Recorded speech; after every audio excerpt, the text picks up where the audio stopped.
Hello everyone and welcome back to our channel. In today's tutorial, I'll show you how to set up Royal Mail as a shipping option in your Shopify store. This is a great choice if you're based in the UK and want to offer a trusted local shipping method. So let's get started. First, log into your Shopify admin dashboard.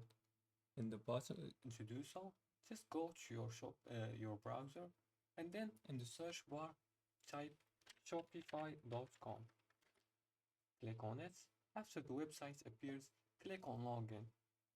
If you haven't already logged in, just enter your account credentials or create an account.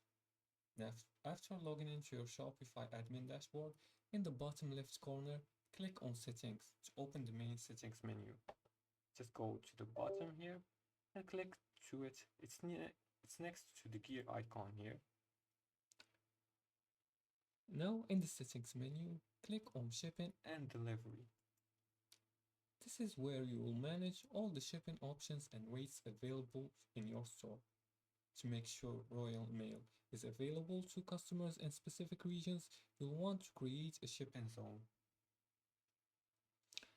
Just under shipping, find the general shipping rate section. Click on manage next to the location where you want to add Royal Mail shipping. If you don't have a zone set up, click create shipping zone. Create shipping zone here. And you can choose the country and select the countries you want to include. Now it's time to add Royal Mail as a shipping carrier. With your shipping zone, click on add rate. In the rate setup, select use carrier or app to calculate rates. Here. Now if Royal Mail is available as a preset option in some UK Shopify accounts, you can select it. If not, you may need to add a third-party shipping app from Shopify App Store that integrates Royal Mail and customize any settings like package size or rate adjustments according to your store's needs. After everything is set up, click on Save in the top right to apply the new shipping settings to your store. And that's it.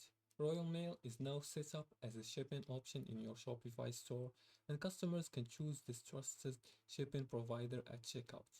If you liked this video and found it helpful, please like and subscribe, and leave a comment if you have further more questions about this topic.